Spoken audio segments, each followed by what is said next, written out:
Chair will recognize the Democratic leader. Thank you, Mr. President. Now, over the last 2 months, the United States has confronted a very bitter truth. The federal government has been taken over by a nihilist. Donald Trump, in 2 months, has taken a blowtorch to our country and wielded chaos like a weapon.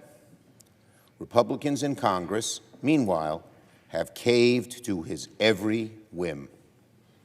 The grand old party has devolved into a crowd of Trump sycophants and MAGA radicals who want to burn everything to the ground. Look no further than what DOGE is doing. Now Republicans' nihilism has brought us to the brink of disaster. Unless Congress acts, the federal government will shut down tomorrow at midnight. I have said many times there are no winners in a government shutdown, but there are certainly victims, the most vulnerable Americans who rely on federal programs to feed their families, to access medical care, and to stay financially afloat. Communities that depend on government services to function will suffer, and suffer greatly. This week, Democrats offered a sensible way out. Fund the government for another month to give appropriators more time to do their jobs. Republicans rejected this proposal outright. Why did they reject it? Because Donald Trump doesn't want the appropriators to do their job. He wants full control over government spending. He isn't the first president to want this, but he's the first president to cower his party into submission, so that Republican rejection leads us to a decision. That Republican rejection leads us to a decision. And it's not really a decision, it's a Hobson's choice. Either proceed with the bill before us or risk Donald Trump throwing America into the chaos of a shutdown. This, in my view, is no choice at all. While the CR bill is very bad, the potential for a shutdown has consequences for America that are much, much worse. For sure, the Republican bill is a terrible option. It is not a clean CR. It is deeply partisan.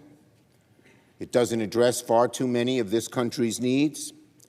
But I believe allowing Donald Trump to take even much more power via a government shutdown is a far worse option. And before I explain why, let me be clear about one thing.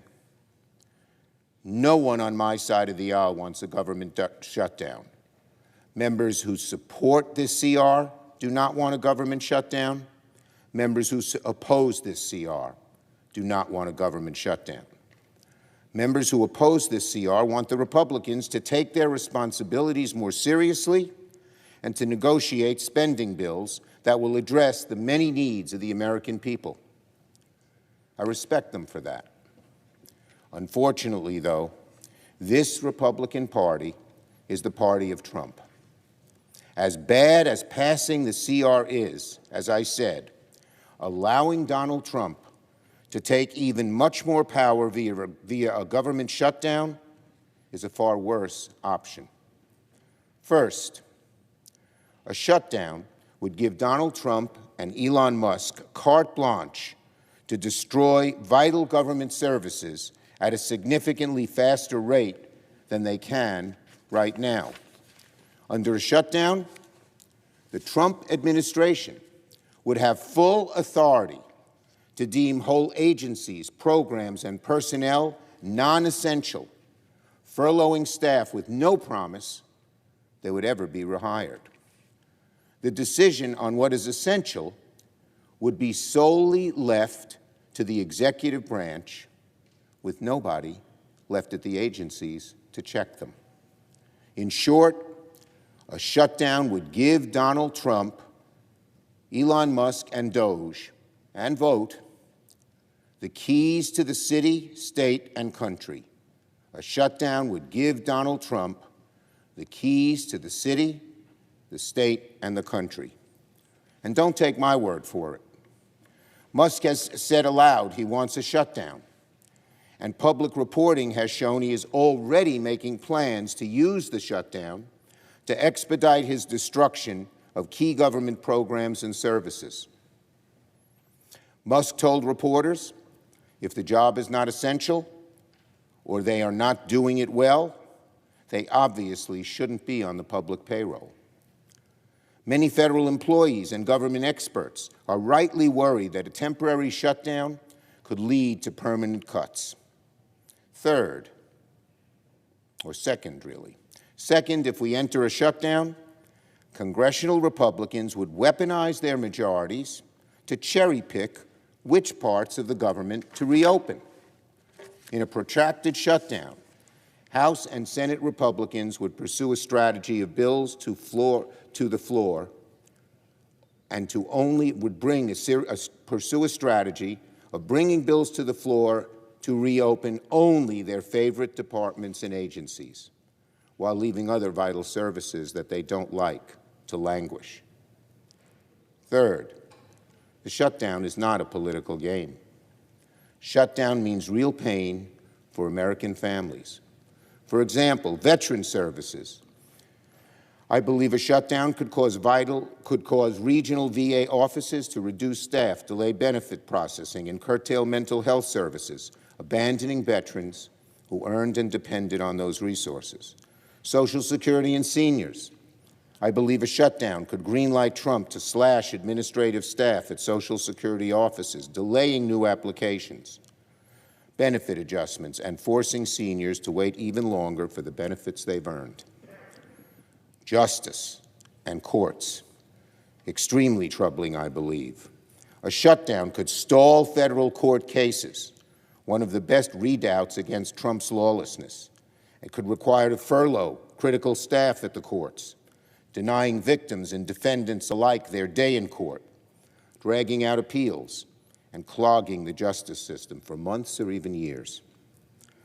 This administration has shown an unfathomable willingness to sacrifice American families and their well-being to advance their own political agenda. A shutdown positions them to do this on overdrive.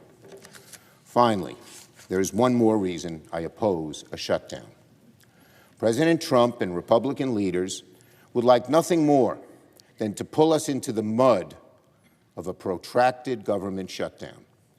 For Donald Trump, a shutdown would be a gift. It would be the best distraction he could ask for from his awful agenda. Right now, Donald Trump owns the chaos in the government. He owns the chaos in the stock market. He owns the damage happening to our economy from one end of the country to the other. The stock market is crashing. Consumer confidence is plummeting. Donald Trump is hoping for a shutdown because it will distract from his true agenda, delivering massive cuts to the rich, paid for on the backs of American families. He wants to gut Social Security, hollow out Medicaid, slap taxes on consumer goods through his reckless trade wars. In a shutdown, we would be busy fighting with Republicans over which agencies to reopen, which to keep closed, instead of debating the damage Donald Trump's agenda is causing the American people. Mr. President, I believe it is my job to make the best choice for the country to minimize the harms to the American people. Therefore, I will vote to keep the government open and not shut it down. There is nobody in the world, nobody, who wants to shut the government down more than Donald Trump and more than Elon Musk. We should not give it to them. And make no mistake, Democrats will continue to fight what Donald Trump is doing. Everything that Trump, Musk, and Republicans have done so far has a clear goal. Again, cutting taxes for billionaires, eviscerate Social Security, Medicare, and Medicaid. This is the fight that matters most, and the fight we must focus on. All the chaos we have seen, all the lawlessness, all the grift and corrupt behavior. It's all about rigging the system in favor of the ultra-wealthy at the expense of working Americans. This is the fight the American people need to see. This is the fight that Democrats will win. A shutdown will be a costly distraction from this all-important fight. I yield the floor.